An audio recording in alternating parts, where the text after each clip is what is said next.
Does the clock on your nightstand ever feel more like an adversary than a simple timepiece? You see the numbers change, 2 o'clock, 3 o'clock, and then that dreaded 4 a.m., when the darkness outside feels just as deep as the worry inside. Your mind, which you've begged for silence, instead decides to play a highlight reel of every concern, every unfinished task, every fear about the future. You feel the fatigue deep in your bones, but sleep remains just out of reach, like a word on the tip of your tongue. And if you've ever laid there in the quiet of the night and told yourself, well, I suppose this is just a part of getting older, I'm here today to respectfully and gently challenge that idea. It's a common belief, but it's also a great misconception. According to the National Institute on Aging, a leading authority on health for older adults, we still require a full 7 to 9 hours of quality sleep each night. The problem isn't that our need for sleep diminishes with age. It's that our ability to achieve that deep, restorative sleep often becomes more difficult. So today, we are not going to talk about miracle cures or sleeping pills with a long list of side effects. Instead, I'm going to share with you a simple, gentle, 2-minute ritual. It's a technique grounded in the science of our own bodies, designed to do one thing beautifully: calm the nervous system and create the perfect conditions for your body to allow sleep to happen, rather than trying to force it. Welcome. I am so glad you've chosen to spend some of your valuable time here today. We're going to embark on a journey together, not just to understand sleep, but to reclaim it. For so many of us, especially as we get older, the night can become a source of anxiety. You lie down exhausted from the day, but your mind just won't switch off. It races with worries about health, about family, about maintaining your independence. This creates a vicious cycle that researchers have observed time and again. You can't sleep because you're anxious, and then you become anxious about the fact that you can't sleep. More than half of older adults who experience these feelings report taking over 30 minutes just to fall asleep. It can feel like you're at war with your own mind. And I know there's a lot of information out there online, and it can be hard to know who to trust. A recent poll showed that 1 in 5 adults over the age of 50 aren't confident they can spot health misinformation online. That's why today, we're not dealing in sensational claims. Everything we discuss is based on guidance from reputable institutions like Harvard Health and the principles of well-established sleep science.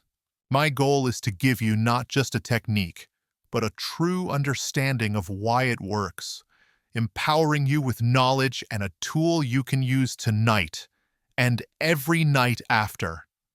Over the next few minutes, we're going to walk through this together.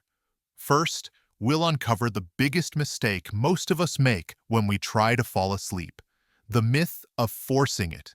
And I'll explain the simple science behind your body's own natural sleep system. Think of it like learning where the off switch is for your racing mind. Then I will guide you, step by step, through the gentle 2-minute breathing ritual that activates this switch. We'll even add a second, incredibly simple technique that uses the power of your own voice to deepen the calm.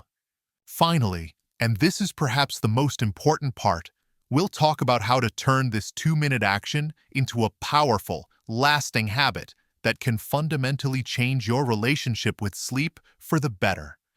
This isn't about a quick fix. It's about building a skill, a resilience within your own nervous system that serves you for years to come. So let's begin by dispelling that first, most common myth about sleep. The biggest obstacle standing between many of us and a good night's rest is a simple misunderstanding of how our bodies are wired. We treat sleep like a task to be conquered. We try to wrestle our minds into submission. We clench our jaws, we squeeze our eyes shut, and we tell ourselves, I must fall asleep now. But this very act of trying of forcing is biologically counterproductive. It's like trying to push a rope. To understand why, we need to look at our autonomic nervous system. Now, that sounds complicated, but it's actually wonderfully simple. Think of it as having two main branches that control all the things your body does without you thinking about it, like breathing and your heartbeat. The first branch is the sympathetic nervous system. This is your body's gas pedal. It's the fight or flight response.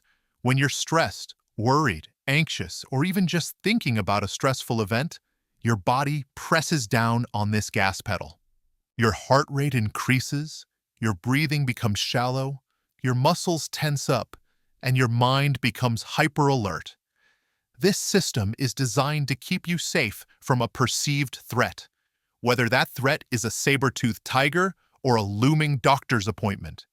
The problem is, you cannot be on high alert and in a state of deep rest at the same time. They are biological opposites. The second branch is the parasympathetic nervous system. This is your body's brake pedal. It's the rest and digest, or feed and breed system. When this system is active, your heart rate slows down, your breathing deepens, your muscles relax, and your body focuses on repair, digestion, and restoration. Deep, restorative sleep is a state that is completely governed by this brake pedal. So when you're lying in bed trying to force sleep, you are, in effect, flooring the gas pedal of your nervous system. You're creating stress, which keeps the fight or flight system active, which makes it impossible for the rest and digest system to take over. The goal, then, is not to force sleep. The goal is to gently, intentionally take your foot off the gas and lightly tap the brake. It's a shift from effort to surrender, from doing to allowing. And the most direct and powerful way to tap that brake pedal is through the one autonomic function you have conscious control over, your breath. This is where our gentle ritual begins.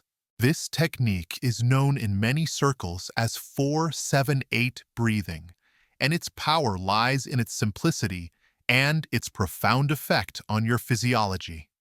As we discussed, you can't simply tell your heart to slow down, but you can tell your body to breathe in a way that causes your heart to slow down. It's a beautiful backdoor into your own nervous system. The magic isn't in the numbers themselves, but in the ratio, specifically the extended exhale. Research, including reports from Harvard Health, has shown that when you extend your exhalation so that it's longer than your inhalation, you stimulate a critical nerve in your body called the vagus nerve. The vagus nerve is like the master conductor of your parasympathetic brake pedal system. When you stimulate it through a long, slow exhale, it sends a powerful signal to your brain and body that says, "You are safe. The threat is gone. It is time to power down." This signal is what slows your heart rate, lowers your blood pressure, and allows your mind to transition from a state of anxious alertness to one of quiet calm. So let's walk through it together. You can do this sitting on the edge of your bed or lying down, whichever is more comfortable for you. The key is to be in a relaxed posture. First, place the tip of your tongue against the ridge of tissue just behind your upper front teeth and keep it there for the entire exercise. You'll be exhaling around your tongue. Now, let's begin. Step 1. Exhale completely through your mouth, making a gentle whooshing sound. Get all the air out. Step 2. Close your mouth and inhale quietly through your nose for a mental count of 4. 1, 2, 3, 4. Step 3. Now hold your breath for a count of 7. 1, 2, 3, 4, 5, 6, 7. This is the part that allows the oxygen to really permeate your bloodstream. And step 4, the most important part. Exhale completely through your mouth, making that whooshing sound again for a count of 8. 1, 2, 3, 4, 5, 6, 7, 8. Really feel your body letting go with that long exhale. That's one full breath cycle. Now, inhale again for 4, hold for 7, and exhale for 8. You only need to do this for a total of 4 breath cycles. It takes less than 2 minutes. The first few times you do it, you might feel a little lightheaded, so it's important to start slowly. But what you are doing is manually overriding your body's stress response. You are telling your nervous system in its own language that it's time to apply the brakes. You are creating a state of inner calm that makes it possible for sleep to arrive naturally.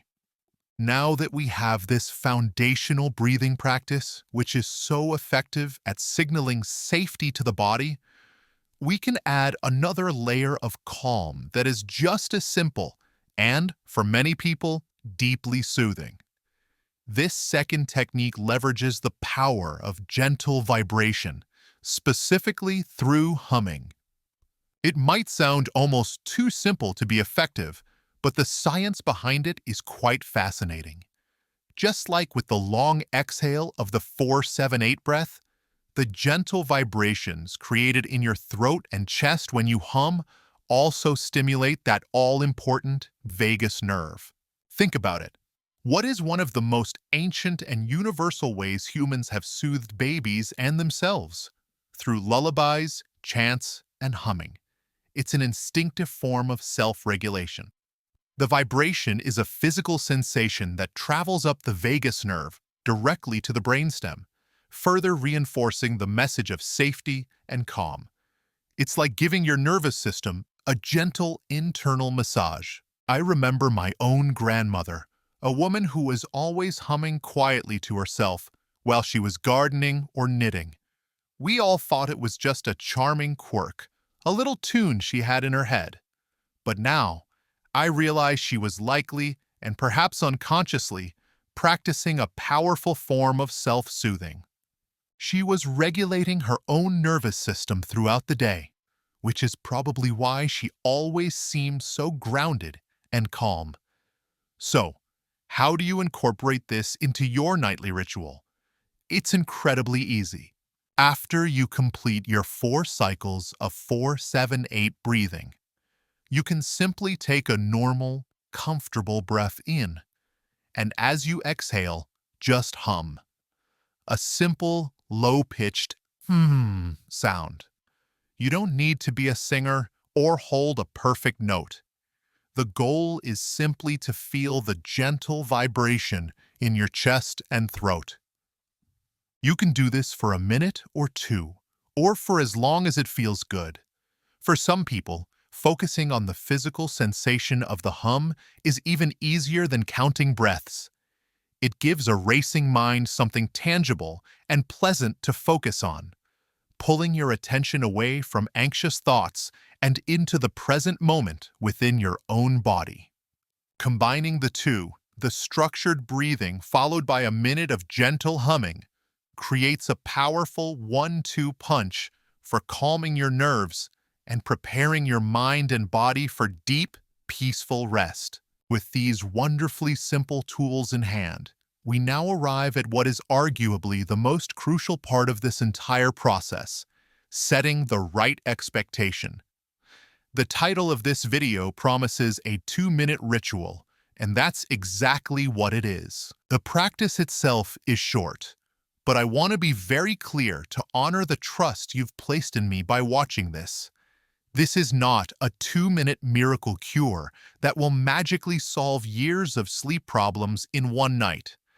To frame it that way would be a disservice to you and the science. Instead, I want you to think of this as a 2-minute practice. It's like physical exercise for your nervous system. If you go to the gym and lift a weight one time, you won't suddenly have strong muscles the next day. But if you go every day and lift that weight consistently, over time, your muscles will grow stronger, more resilient, and more capable. This ritual works in precisely the same way. The real, lasting benefit doesn't come from doing it once when you're desperate. It comes from the consistency of the practice.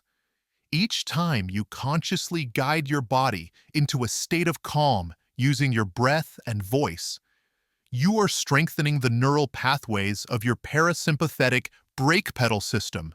You are training your nervous system to become more flexible and more efficient at shifting out of stress mode and into rest mode.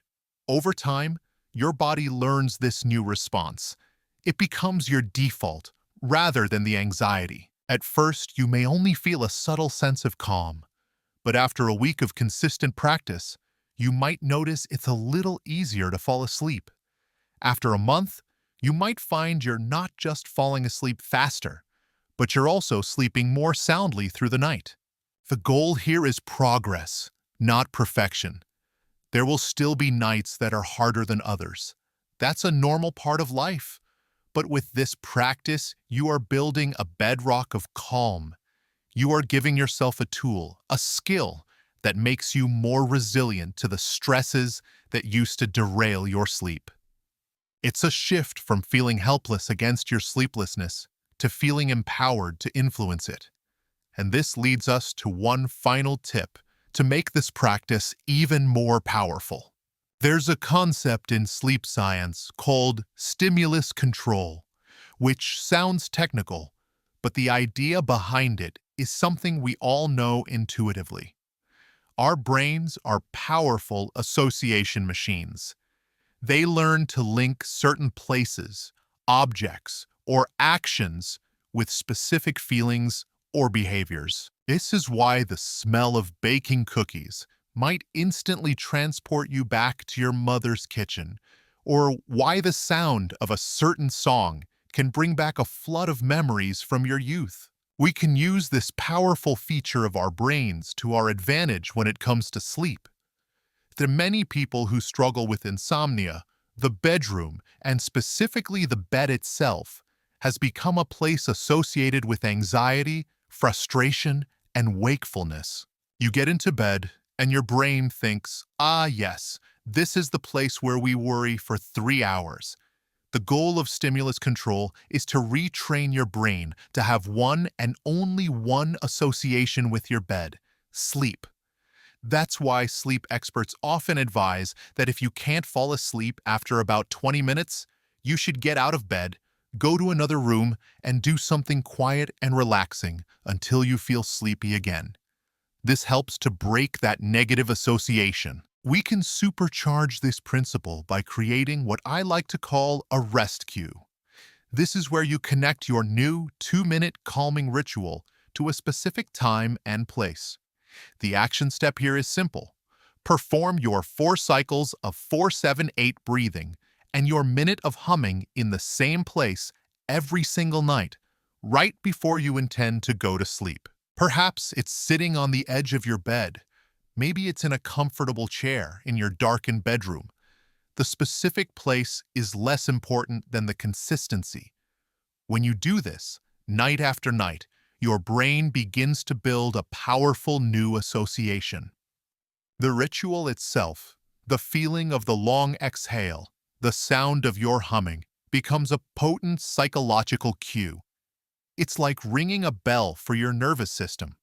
Your brain starts to learn, ah, we are doing the calming ritual. This means it is time to power down. This means sleep is next.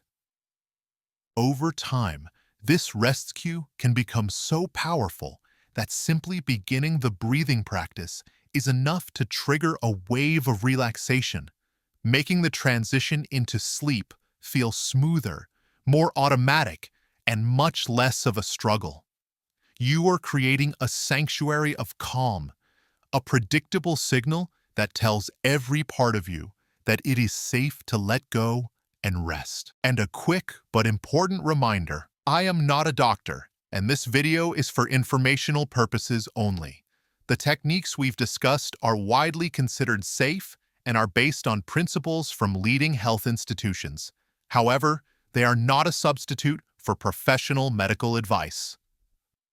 If you have severe chronic insomnia, or if you suspect your sleep problems might be related to an underlying condition like sleep apnea, restless leg syndrome, or are a side effect of medication, it is absolutely essential that you speak with your doctor or a qualified healthcare provider.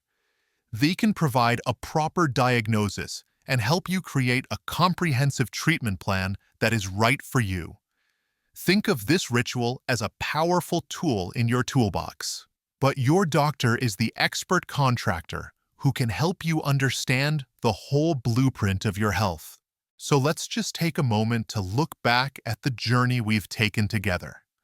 We started by acknowledging that frustrating, lonely feeling of being wide awake when the rest of the world is asleep. We dismantled the myth that you need to force sleep, and instead learned that the secret is to allow it, by gently applying the brake pedal of your nervous system. You now have a tangible, science-backed 2-minute ritual, the 4-7-8 breath combined with gentle humming, that directly communicates with your body in its own language to signal safety and calm. And most importantly, you understand that the true power comes not from a one-time fix, but from the consistent, daily practice of this ritual, turning it into a powerful rest cue that trains your brain for sleep. What I hope you take away from our time together is a renewed sense of empowerment. You are not at the mercy of your racing mind or your anxious nervous system. You possess, within your own body, the ability to influence your state of being. Your breath is a powerful anchor always available to you that can guide you from a state of stress to a state of peace. This practice is just one pillar of good sleep hygiene. Remember the other simple but crucial elements. A bedroom that is dark, quiet, and cool. Avoiding screens for an hour before bed. These things work together. For more comprehensive information, I always recommend going to trusted sources like the National Institute on Aging's website. They have a wealth of reliable, no-nonsense information about sleep and healthy aging. You have the power to change your relationship with the night, to transform it from a time of anxiety into a time of true restoration and peace. Now, I would love to hear from you. Which part of our conversation today was the biggest aha moment for you? Is it the idea of the gas pedal and the brake? Or perhaps the simple power of a long exhale? Please share your thoughts and experiences in the comments section below. Your story might be the very thing someone else needs to read to feel a little less alone in their struggle. And if you found this deep dive helpful and believe it could benefit others, please be sure to hit that subscribe button and ring the little notification bell. That way, you won't miss our future videos designed to help you live a healthier, more empowered life. Thank you so much for spending this time with me today. Be well, stay empowered, and I'll see you in the next video.